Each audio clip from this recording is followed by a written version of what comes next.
don't be feeling nothing over here.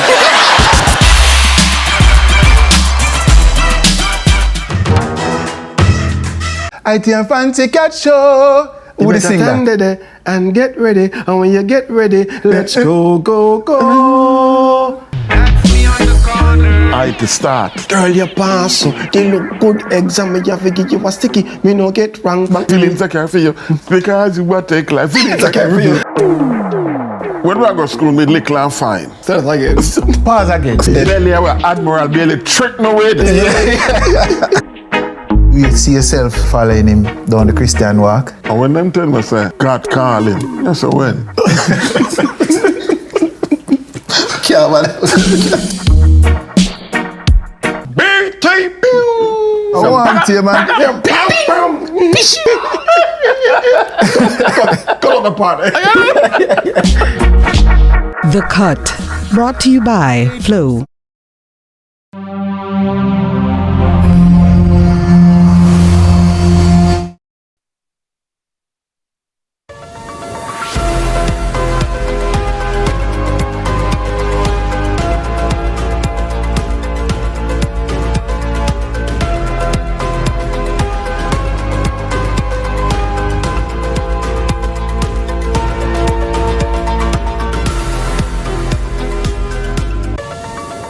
This is CVM News at noon. It's Wednesday, May 21, 2025. I'm Nika Lewis. Thank you so much for joining us. We begin on a tragic note where an incident has rocked the quiet community of Ingleside, Manchester, where a 4-year-old was shot dead under heartbreaking circumstances. The incident occurred at around 10 o'clock while the child was at home with her 38-year-old mother and her 12-year-old brother. Reports from the police are that Gia Grinnell was put to bed by her mother, whose licensed firearm was in her handbag. While she stepped away to use the bathroom, she heard loud explosions, rushed to the bedroom where she discovered her daughter with what appeared to be a gunshot wound and her son awoken. The 4-year-old was taken to the hospital where she was pronounced dead. Investigations into this tragedy are ongoing. More details in the news at 7. The Tarrant Primary School and its environs yesterday welcomed the Kingston and St. Andrew Municipal Corporation, KSAMC's effort to rid an open lot area of solid waste and overgrowth of vegetation. This area connecting communities has posed a threat to the safety of those who traverse the space. KSAMC City Inspector Alric Francis and Principal for the Tarrant Primary School, Adija Raffington, shared their thoughts.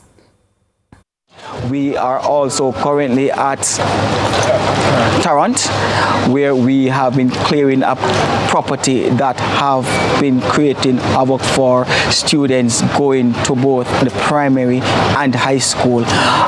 This initiative also is welcomed by the community and the principal of both schools. Well, we really need it to so honestly, it's great. This is like the greatest gift for the school year, not only for Tarrant Primary, but for me, because that area poses a great problem. We have a lot of criminal challenges over that area. We have persons who ride the bikes over and they are hidden by the bushes, and they come and they try to harm even the children and parents. Schools in Manchester are alarmed at the number of imitation guns that are in the possession of students. The police have been visiting Manchester-based schools for their respective career day activities, which is where they've noticed children with these fake weapons. Police Inspector Bertlin Lloyd warns against their purchase. I will encourage parents to desist from buying these weapons because it is an offense to be caught in possession of these, and it is not fair to the children because these are very young children who are under the age. And I would also encourage the persons who are selling these imitation weapons to the parents to desist from doing so. I will also encourage school administrators to encourage the parents not to buy these weapons for the children, because when we come to these career days, if the children are found in possession of these weapons, they will be confiscated. I will implore the school administrators to encourage the parents to desist from purchasing these imitation weapons and allowing the children to take them to schools, because when the police visit and the children are found with these imitation weapons, they will be confiscated. Lucy Mayor Sheridan Samuels lambasted the Minister of Local Government and Community Development, Desmond McKenzie, over his unfulfilled promise to provide water tanks to residents in Hanover. Mayor Samuels says Minister McKenzie made the promise 7 years ago. He was speaking at the grand launch of the Rainwater Initiative for Sustainability and Empowerment, RISE, where the citizens' organization donated a tank to the Hanover Municipal Corporation. We did look at black tanks 7 years ago. Take everything out of me for me to bust out of me. Approximately 7 years ago, we were called to a meeting in St. Anne. The Minister of Local Government was, and I call him by name, the Honorable Desmond McKenzie. He was there, and he made a promise to us that each council division, each councillor would receive 10 black tanks. And I said 7 years ago, it was before this new administration in terms of councillors. Other councillors came now. We have been waiting since about 2017, 2018 in those regions. We have been waiting for these 10 black tanks. We sat and we watched members of parliament receive thousands of tanks. And we are still awaiting the 10 tanks that were promised to us. Residents of Bamboo River in St. Thomas say the deplorable condition of their drain has been a major issue in the area for several years. They complain that it has been the cause of immense flooding, which oftentimes pose both health and safety concerns. With more, here's Adrian Williams. Locals are in a state of constant distress as they say the Bamboo River drain needs to be urgently cleaned. According to Rosemary Shaw, councillor caretaker for the Morant Bay Division, St. Thomas, the drain is not only a health hazard but poses a threat to life and property whenever it rains. A motor vehicle almost fell in that little footbridge there, almost causing injury and damage. Shaw spoke to the St. Thomas Municipal Corporation seeking funding towards the cleaning of the drain. This additional support is meant to implement measures to improve the conditions of the drain.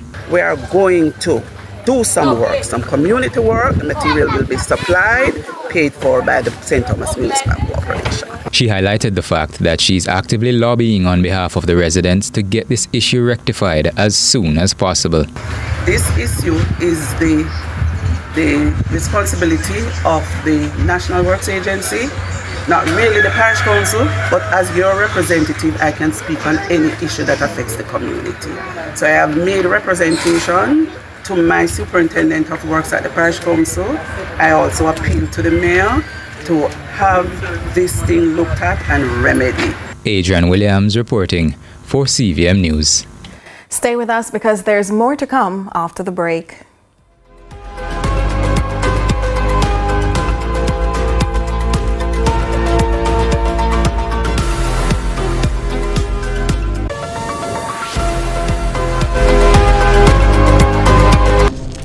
Excuse me, that looks delicious. Where did you get that pizza? Pizza Please, best pizza in town.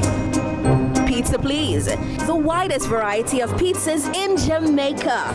Grab a slice or order a whole pie. Find us at 4 locations across Kingston and Ocho Rios and at pizzapleaseja.com.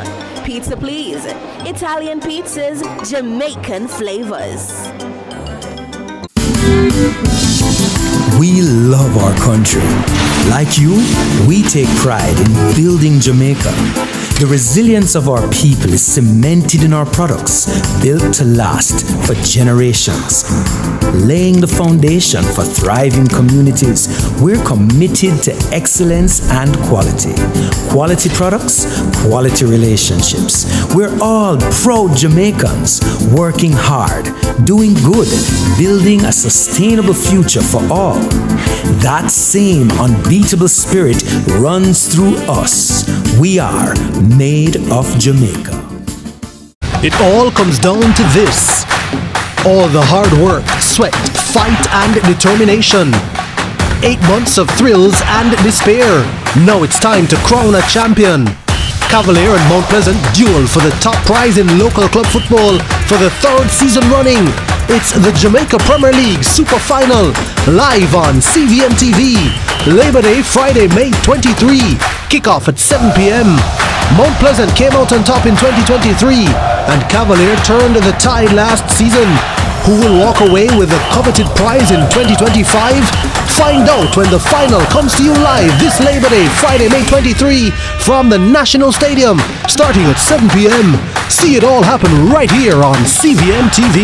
The JPL Super Finals, brought to you by Sunshine Snacks, ABC Electrical, and Texaco.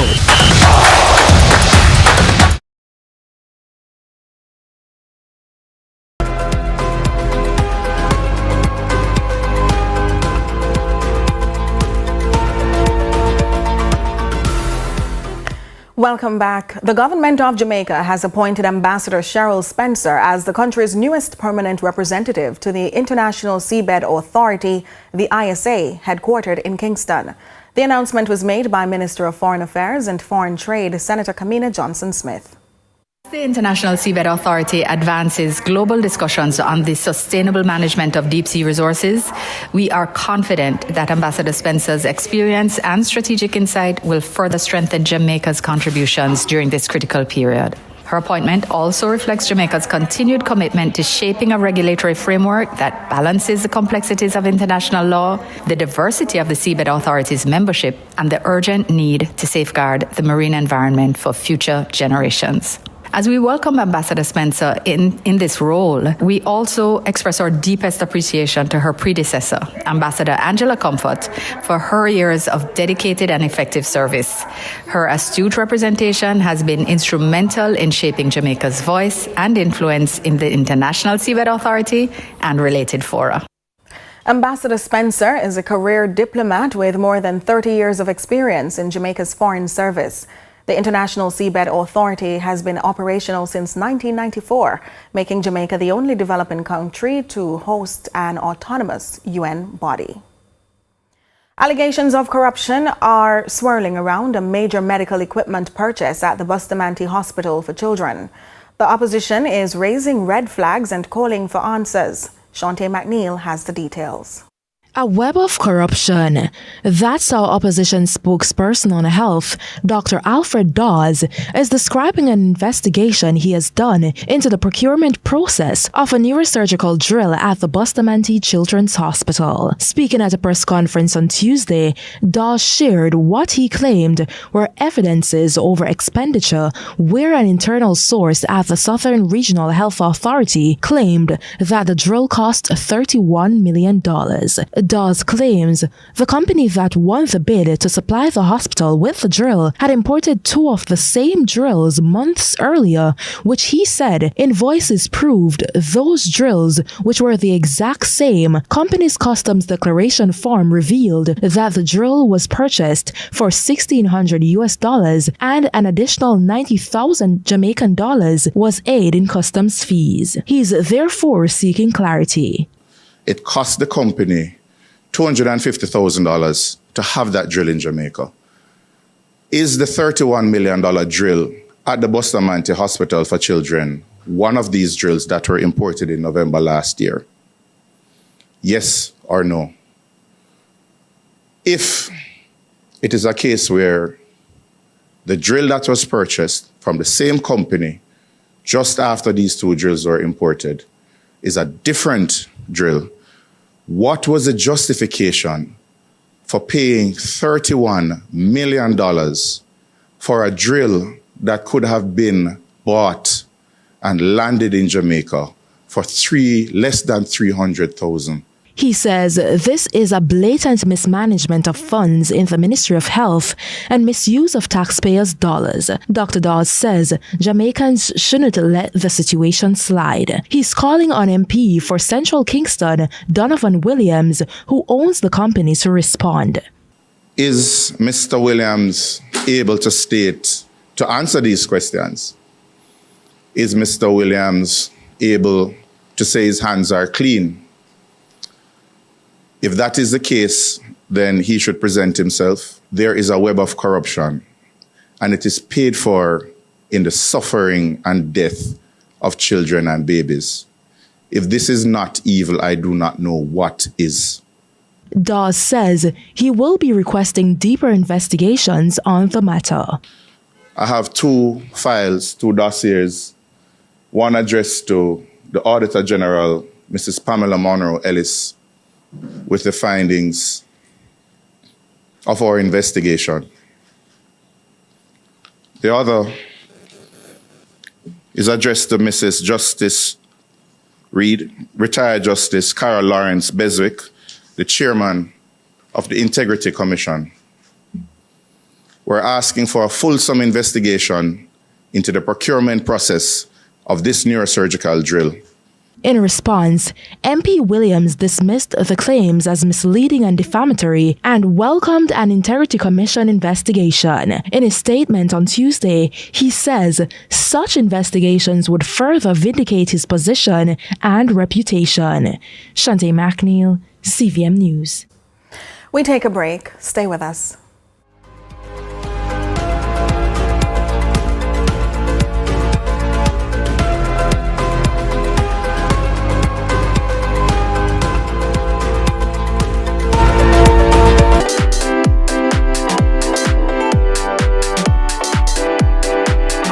The Time is brought to you by Ford Territory.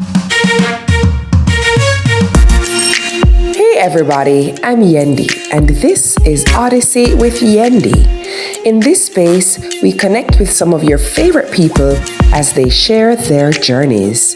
Here we have some unfiltered conversations as we deep dive into their inspirations, motivations, and experiences to inspire our own life journey. Brought to you by Grace. Make a good move today.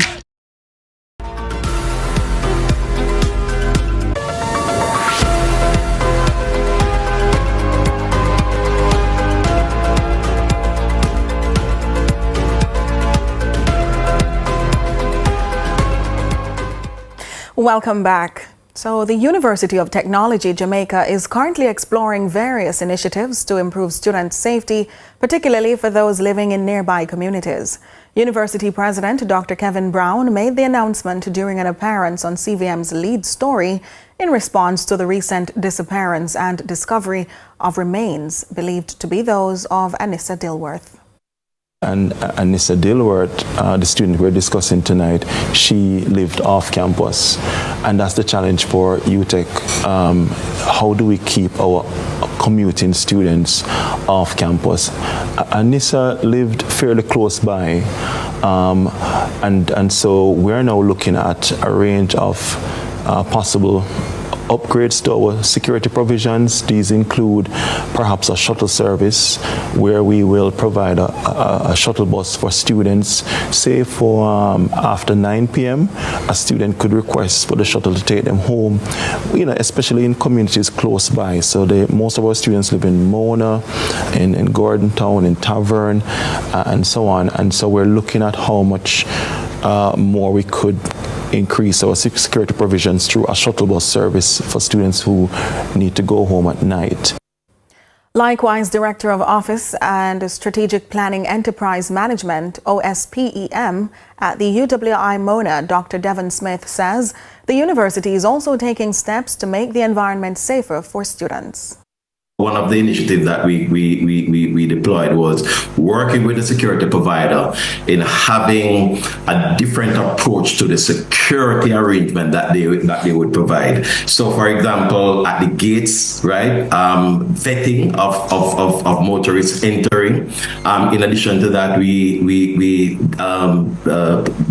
embarked in having response team to be part of that engagement to ensure that the response time in the event of an emergency, we would have that. In addition to that, we also had the support of the Jamaica Constabulary Force. So what we have been doing is to see how is it that we can have that engagement with the JCF. And I might just add as well that just recently, 2 months ago, we had onboarded Mr. Marlon Nesbeth. And of course, you know, Marlon Nesbeth is no stranger to this space. And I do not want for it to be said UA and UTEP, but this university town, right? And he is quite familiar with this environment, and he has provided strategic direction where security is concerned.